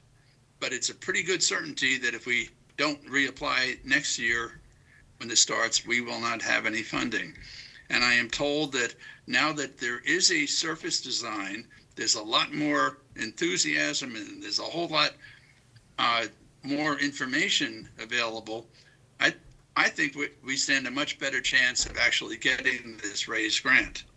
And another thought to my fellow councilors, if we want to push this to do it now, I realize that all it takes is 8 votes, a simple majority. I think we need a lot more because this is really jamming it. there's a lot of good logic to holding off a year. And I absolutely think that we need to take the year so that we can get better relationships with the contractor that we don't have. And there is no one in that room that has seen the underground plans or any of the details of it. And there's a whole lot of details that need to be exposed to the council of who's paying what services are being supplied. And I know Stantec is working on it. Maybe it's done, but I know as the chair of the committee that's going to see this, I haven't seen it. And I don't think the vice chair has seen it. I don't think the mayor's seen it. I wonder if Public Works has seen it. It's definitely premature to do anything other than push it off. So that's what I would urge. And, maybe it's time to call the question, Your Honor. Well, second. It's a lot, no, it's a lot. Well, then we will need to have a vote on that because there's still interest in discussion. Okay, fine. Yeah. That was not a motion to call the question. Yeah. Okay. Huh? Yeah, I had a second. Who? I'm sorry. You withdrew your motion? And so there's no motion. Counselor Haas. Yeah, thank you, Your Honor. Just to point out, sounds like we're voting on the project. We're not voting on the project. We're voting on whether we should go with what city staff and Stantec has, and MSFI has led us to this point to say, yeah, we're ready to go out to bid. I mean, 2 months ago, this was all rocking along. Now, things have come up that we'll have to deal with as we go forward, but, we'll deal with them. The same thing will happen next year if we put it off. We're just voting on right now, should we continue down the path to get bids, see if there are bids, see if there are contractors, or not. We're not voting on accepting any bids at the moment. We're just saying, should we go through the process and see where that ends up? That may end up great, may end up not great. We'll have more information at least in a month or two after we go through that process. Thank you. All right, seeing that there are no further hands in the air, we are ready for a vote, and this will be a roll call. Counselor Bosley. So a yes vote is to delay. Okay, let's, so point of order there. A vote of yes is to a vote in favor of the committee's recommendation to begin to bid in the This is fall it. of '25 with construction in '26. Okay, the vote in favor Understood. is for that plan. Thank you. Counselor Yes. Bosley, yes. Counselor Tobin. No. Counselor Remy. Yes. Counselor Filio. Yes. Counselor Williams. No. Counselor Haas. No. Counselor Jones. Yes. Counselor Madison. Yes. Counselor Roberts. Yes. Counselor Favelis. Yes. Counselor Lake. Yes. Counselor Workman. No. Counselor Chadbourne. Yes. Counselor Powers. Yes. Counselor Greenwald. Yes. 11 to 4. Thank you. So the motion carries 11-4. And the next item of business is the request for a moving of the date for the Jumanji Festival. I recognize Counselor Bosley for a motion. So this is to take up the item that we tabled earlier in the meeting. So in order to do that, I would like to move to suspend Section 26 of the Rules of Order to introduce and act on the request. Motion to Second. suspend the rules, moved by Counselor Bosley, seconded by Counselor Jones. Guess we'll need to have a roll call on this as well. Counselor Bosley. Yes. Counselor Tobin. Yes. Counselor Remy. Yes. Counselor Filio. Yes. Counselor Williams. Yes. Counselor Haas. Yes. Counselor Jones. Yes. Counselor Madison. Yes. Counselor Roberts. Yes. Counselor Favelis. Yes. Counselor Lake. Yes. Counselor Workman. Yes. Counselor Chadbourne. Yes. Counselor Powers? Yes. Counselor Greenwald? Yes. Motion carries unanimously. Counselor Bosley? So I would like to present a motion. I would move to grant the Greater Monadnock Collaborative's request to reschedule the 30th anniversary celebration of the film Jumanji from the weekend of April 11th through the 13th to June 20th to the 22nd. Second. Motion is moved by Counselor Bosley, seconded by, was it Counselor Jones. Jones? Thank you. And Counselor Bosley? So this was a conversation that I had with the clerk's office following a meeting. The Greater Monadnock Collaborative approached the council several months ago to request to hold their event in late June, but during protocol and because of the project, they were advised that it would behoove them, if they would like to use the square as part of their event, to move the project to April, which they reluctantly agreed to. But now that the bid process has been delayed to the fall of 2025, the applicant has requested that they are able to hold their event and their original proposed dates of June 20th to the 22nd. Aside from the date change, the scope of the event would remain the same as previously described, and the applicant would appreciate having this expedited to provide them with ample time to work with staff on event safety plans and to coordinate and promote the date change to any participating downtown businesses, invited guests from outside the area, and members of the public wishing to attend. And they offered their thanks for our consideration. Counselor Haas? Thank you, Your Honor. Boy, this was the one, after I went through all my ideas about delay or not delay, this was the one thing that really stuck in my craw. It's so great to be able to have this in July. And my compliments to Kathy Bergstrom and GMC that they can be that flexible to move the date forward now. So I'm glad this turned out this way, but I'm glad Jumanji's in July. Thank you. June, sorry. But the end, middle of June, actually. Close to the. All right, no further questions, comments, sorry. Counselor Favelis? Did you, Counselor Favelis, hand was up? Just real quick, I will vote in support of this and Whoop, you're frozen, but please continue. We hear you. sorry, Mr. Mayor. Thank you. I will vote in support of this and defer to the what I think the original plan for this group was, which is to have this in the summer. I do want to point out that I think it's too bad that some of our college community who is not necessarily here for all of the summer will not have an opportunity to participate in this event. I think that was one of the benefits of holding it earlier, but I will support the request and look forward to joining the celebration myself in June. Thank you. Thank you.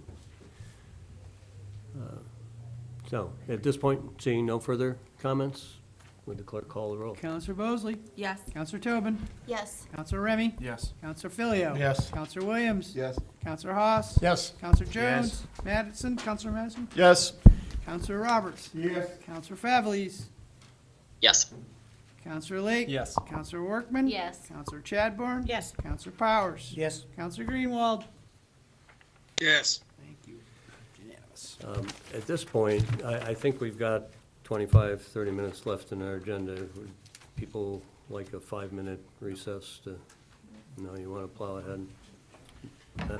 We have a finance organization. Charge ahead. All and right, Personnel charge ahead. Committee report regarding a Bulletproof Vest Partnership Grant Program for 2024. And on our vote of 5-0, the Finance Organization and Personnel Committee recommends that the city manager be authorized to do all things necessary to accept and expend $6,259 from the Bulletproof Vest Partnership Grant Program funds of the U.S. Department of Justice, Bureau of Justice Programs. Counselor Powers for a motion. Thank you, Your Honor. I move to carry out the intent of the committee report. Second. Moved by Counselor Powers, second by Counselor Remy. Counselor Powers from the committee. Thank you, Your Honor. Before I get to the details, there's a not a grammatical, but an arithmetic error, and it's not in the motion, so it's just a minor Scribner correction, but the department budgeted $39.50, and along with the grant, it's a total of $10,209, not $12,000. So this the grant comes to us almost on an annual basis from the state, It's actually some federal money that's come and through the state, comes back to the communities. And it gives us the amount of money necessary to buy they're not bulletproof, I hate saying it, but Can you turn on your microphone, please? vested partnership grant programs. These are important tools for our police officers. It's the best line of safety when they're out there. And would it not be for this grant that comes, it'd be difficult for the city to supply and replace them in an orderly fashion every year. So recommended that the city authorize the manager to accept it. Thank you. Any further questions, comments? We'll call the roll. Counselor Bosley, Yes. Counselor Tobin, Yes. Counselor Remy. Yes. Counselor Filio. Yes. Counselor Williams. Yes. Counselor Haas. Yes. Counselor Jones. Yes. Counselor Madison. Yes. Counselor Roberts. Yes. Counselor Fevelis. Yes. Counselor Lake. Yes. Counselor Workman. Yes. Counselor Chadbourne. Yes. Counselor Powers. Yes. Counselor Greenwald. Yes. Unanimous. Thank you. We have Finance, Organization, and Personnel. Sorry, I will call a recess for a few minutes. 5 minutes. Before it was just a suggestion.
come back to order. Ask the clerk to read the motion. Can you turn on your microphone, please? And we have a Finance, Organization, and Personnel Committee report regarding 2025 Keene Police Department Highway Safety Grant, and on a vote of 5-0, the Finance, Organization, and Personnel Committee recommends that the city manager be authorized to do all things necessary to accept and expend the grant from the New Hampshire Highway Safety Agency to fund the Highway Safety Grant in Keene. Thank you. Counselor Powers for a motion. Thank you, Your Honor. Move to carry out the intent of the committee report. Second. Moved by Counselor Powers and seconded by Counselor Remy. Counselor Powers for the committee. The FOP voted unanimously to recommend that the manager be authorized to accept this grant. This is an annual event. Used to be a lot more paperwork than it is to get a grant going, and they combined all the small segments of the grant. It's highway safety funds. It's all geared towards things that happen, motor vehicles on the highway, on the open highway, the bypass, and even in the downtown area, as well as bicycle enforcement. So there are increased patrols at certain period of times. It's an extra shift. It's posted. Many times it's combined with other communities that are doing it at the same time. So there's an effort to increase the awareness of safety and the needs of driving safely on our highways. Recommend that you have the manager accept this grant. Thank you. Questions by the council? Seeing none, clerk call the roll. Counselor Bosley? Yes. Counselor Tobin? Yes. Counselor Remy? Yes. Counselor Filio? Yes. Counselor Williams? Yes. Counselor Haas? Yes. Counselor Jones? Yes. Counselor Madison? Yes. Counselor Roberts? Yes. Counselor Favelis? Yes. Counselor Lake? Yes. Counselor Workman? Yes. Counselor Chadbourne? Yes. Counselor Powers? Yes. Counselor Greenwald? Yeah. Thank you. Motion carries unanimously. Item D6. We have a Finance, Organization, and Personnel Committee report regarding annual reports of boards and commissions. And on a 5-0 roll call vote, the Finance, Organization, and Personnel Committee recommends that the City Council request that city boards and commissions submit an annual report to the City Council on or about July 1st, 2025. Counselor Powers for a motion. Thank you, Your Honor. Move to carry out the intent of the committee report. Second. Moved by Counselor Powers and seconded by Counselor Remy. Counselor Powers for the Should committee. you agree with our unanimous vote, we will be recommending that the city boards and commissions submit an annual report so that the public will get a better idea if they're not aware of some of the meeting activity and the activities that they're involved in forms of bringing things to the city council so that they can read about it. Councilor Haas brought this forward, and we discussed a couple of different ways of doing it, and ultimately came up with this motion that we're recommending, and I think it's a great start. A lot of the information that may already be reported in different fashions. It's in budgets when people are preparing their budgets, but it's a good opportunity for us to have another avenue of communications. And I think after we voted unanimously, there was a volunteer from the audience that he would start making an outline for everybody to use. Thank you. Thank you, Counselor. We have the motion. Counselor Madison. Thank you, Your Honor. Debating a motion to require Counselor Haas to prepare all reports for all committees. Maybe not. Just a quick clarifying question. Would these be prepared by the members of the committee themselves, or are we envisioning staff preparing these? It's a good question. We talked about that earlier today, and I think when this passes, it will be for the city manager to then execute the will of the council. So I believe she'll come up with guidance that, so I don't think that's the debate tonight. Okay. Counselor Haas, did you want to address this? All good. Okay. Someone? Counselor Favelis. Favelis. Yeah, thank you. Yeah, thank you, Mr. Mayor. Just a quick clarifying question. I see here that the The motion is a recommendation to submit an annual report to the City Council on or about July 1st, 2025. And I'm looking to clarify if the intent is to try a report this year and see how it goes and then bring it back potentially in the future, or if the goal is to kind of do this indefinitely as a new kind of process and policy. And if the latter is the case, then I'm not sure why 2025 specifically would be in there. So is the intent just the 1 year and then come back to this if it works? Again, for clarification, we were anticipating, and Counselor Powers, correct me, but I believe that this is to be on a fiscal year basis, so that would be the logic of that July 1. Counselor Powers? Yes, sir. It is the intent that it will continue, and it says this particular date because we needed to get started. So this is where we're going to start from, and I'm sure that the intent as proposed and through our discussions, we will improve upon what comes out in the final report as they get put together. So we could have waited and made it a a calendar year. We chose the fiscal year, and we'll go from there. Counselor Haas? Your Honor, yeah, the intent, my intent originally is to give all these groups the opportunity to brag on themselves. So let them be proud of what they're doing. And so I don't anticipate any structure with it. Certainly, I'll leave it to city manager to decide how it should be formatted, but it's their chance to advertise what they do and be proud of themselves. And if they can't, if they're not able to come up and say how good they are and what good stuff they're doing, then maybe we need to consider things. Thank you. Okay, Counselor Williams? I do appreciate that this is a request to the boards and committees, not a requirement to the boards and committees. So if this is too much for them, they can tell us, no thanks. Okay. Seeing no further hands in the air, we'll proceed with a vote. Would the clerk call the roll? Counselor Bosley? Yes. Counselor Tobin? Yes. Counselor Remy? Yes. Counselor Filio? Yes. Counselor Williams? Yes. Counselor Haas? Yes. Counselor Jones? Yes. Counselor Madison? Yes. Counselor Roberts? Yes. Counselor Favelis? Yes. Counselor Lake? Yes. Counselor Workman? Yes. Counselor Chadbourne? Yes. Counselor Powers? Yes. Counselor Greenwald? Yes. Thank you. Motion carries unanimously. We'll move to D7.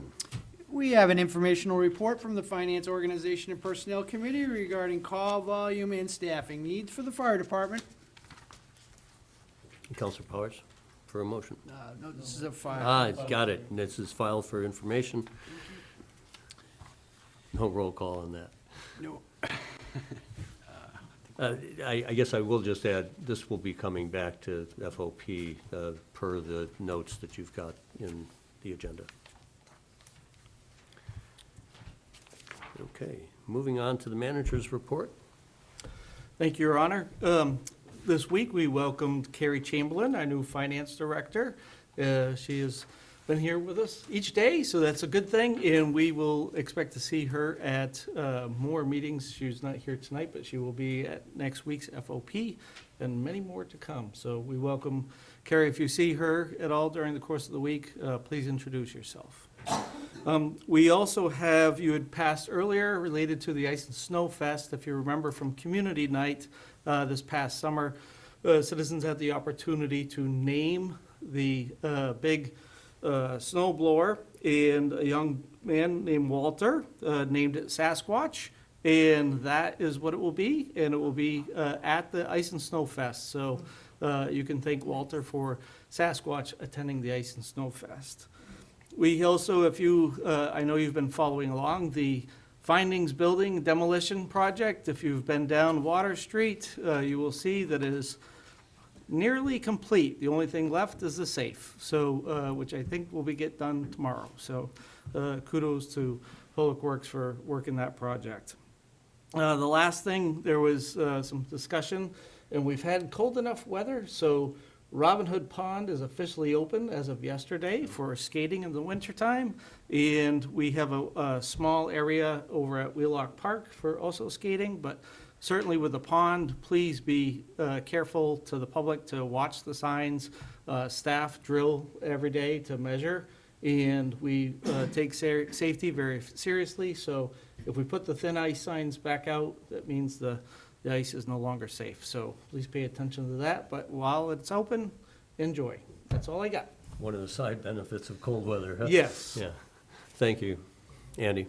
Appreciate your work over the week. You're welcome. Okay, moving forward, we have more time report on animated signs, and that will be granted for committee staff, for city staff to prepare that motion for PLD's review. There are no ordinances for first reading. We have one ordinance for second reading. And we have a Planning Licenses and Development Committee report relating to building height in the Commerce District. And we have ordinance O-2024-19A. We'll file the report. And we do have ordinance O-2024-19A, our ordinance relating to amendments to the Land Development Code, building height in the Commerce District. Counselor Bosley for a motion. Move to adopt ordinance O-2024-19-A. Second. Moved by Counselor Bosley, seconded by Counselor Jones. Counselor Bosley. So you heard the public hearings tonight, and this is an ordinance that we heard a public hearing on, I think the better part of a month ago. And what I will say is that PLD and the Joint Committee has been doing some heavy lifting, so you're gonna get to hear me talking a lot about these and how we can add some potential housing units to the community. This one is relating to building heights in the Commerce District, and there were some general things that were changed here. The maximum stories in general went from 2 to 3 stories, but when adding additional heights for the use of dwelling multifamily, we changed this to allow for up to 6 stories, as long as, with a couple of caveats. So the ground floor had to remain, the facade that was on the primary street facing had to remain as tenantable commercial space. So you could not have a complete residential building. It has to remain in the character of the district. And at a minimum of the 4th floor, there would be a step back in the facade of the building. So you wouldn't have a straight 6-story facade. Either the entire building would be set back an additional 15 feet, or you would have a step back on the facade of that building. So the committee, there were no negative public comments about this. The public has really been in support, and the committee worked on some of the fine details to make sure that we're honoring the underlying zoning districts, and I think this is a great improvement. Thank you, Counselor. Counselor Jones. Thank you.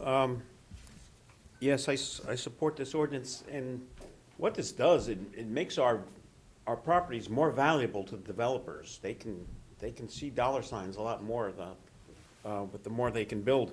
And also, as you all know, I'm a big advocate of smart growth principles, and this fits right in with the smart growth principles, and I certainly appreciate it. Thank you, Counselor. No further comments from the counselors? Would the clerk call the roll? Counselor Bosley. Yes. Counselor Tobin. Yes. Counselor Remy. Yes. Counselor Filio. Yes. Counselor Williams. Yes. Counselor Haas. Yes. Counselor Jones. Yes. Counselor Madison. Yes. Counselor Roberts. Yes. Counselor Favelis. Yes. Counselor Workman. Nope, Counselor Lake. I'm sorry, Counselor Lake. Yes. Thank you. Counselor Workman. Yes. Counselor Chadbourne. Yep. Counselor Powers. Yes. Counselor Greenwald. Yes. It's unanimous. It is unanimous. We'll move to item, the next ordinance. We have a Finance, Organization, and Personnel Committee report relating to class allocation and salary schedule, and on a vote of 5-0, the Finance, Organization, and Personnel Committee recommends adoption of ordinance O-2025-01. And we have ordinance O-2025-01 relating to class allocation and salary schedules. I just want to This is 01, yes. Thank you very much. Counselor Powers for a motion.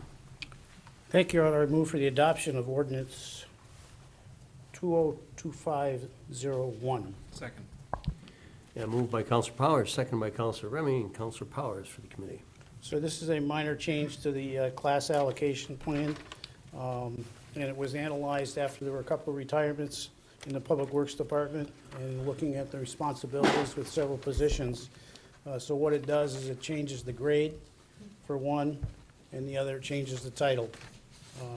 Fairly small changes and really consistent with the HR department's attempt to frequently, if not annually, go through and try to make the corrections that are necessary and make the changes to keep up with the way business is going for us.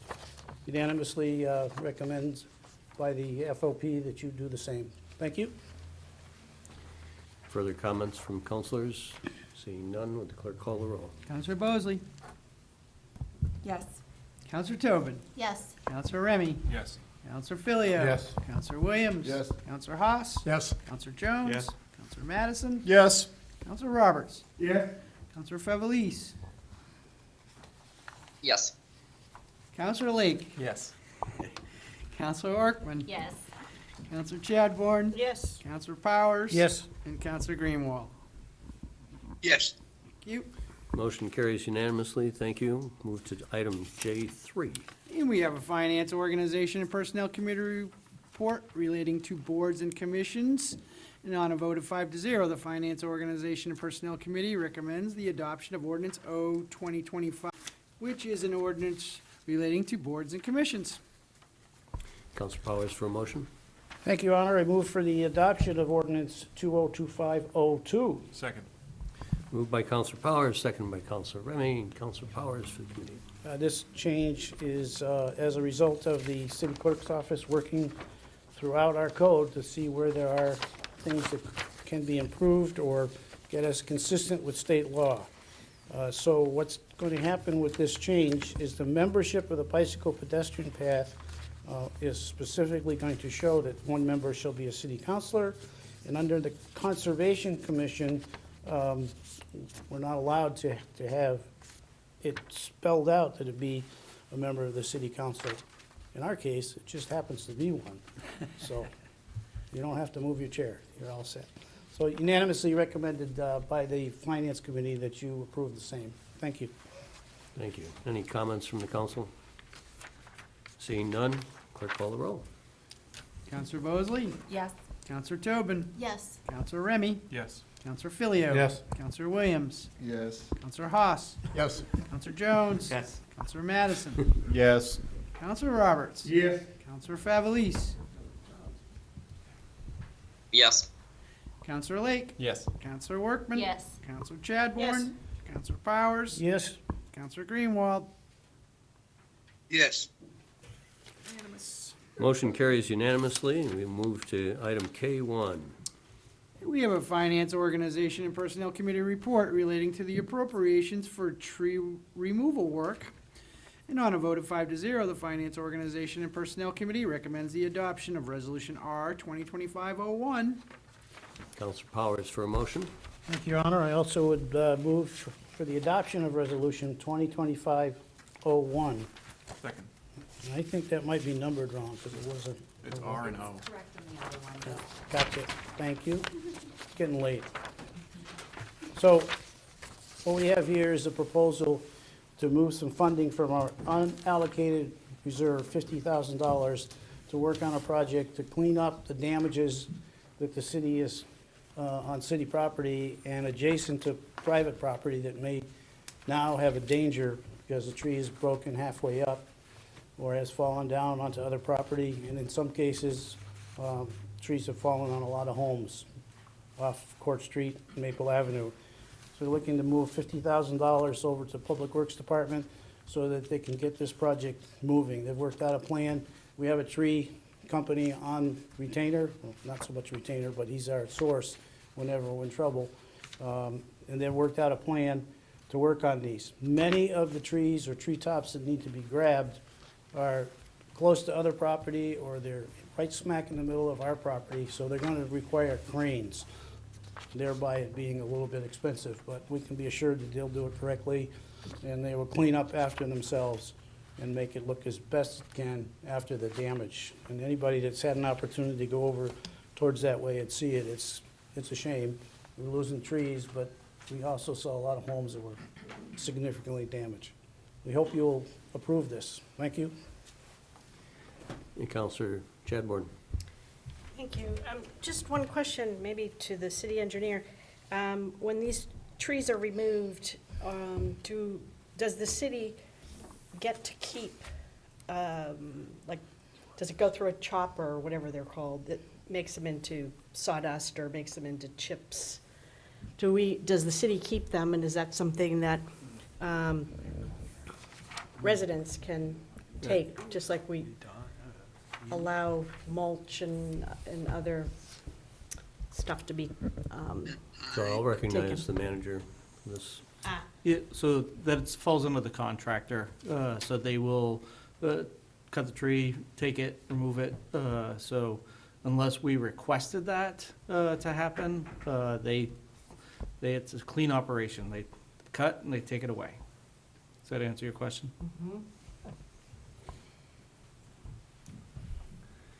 Seeing no further comment, would the clerk call the roll? Counselor Bosley, Yes. Counselor Tobin, Yes. Counselor Remy. Yes. Counselor Filio. Yes. Counselor Williams. Yes. Counselor Haas. Yes. Counselor Jones. Yes. Counselor Madison. Yes. Counselor Roberts. Yes. Counselor Fevelis. Yes. Counselor Lake. Yes. Counselor Workman. Yes. Counselor Chadbourne. Yes. Counselor Powers. Yes. Counselor Greenwald. Yes. It's unanimous. It is unanimous. Having reached the final item on our agenda, seeing no further business before us, meeting is adjourned.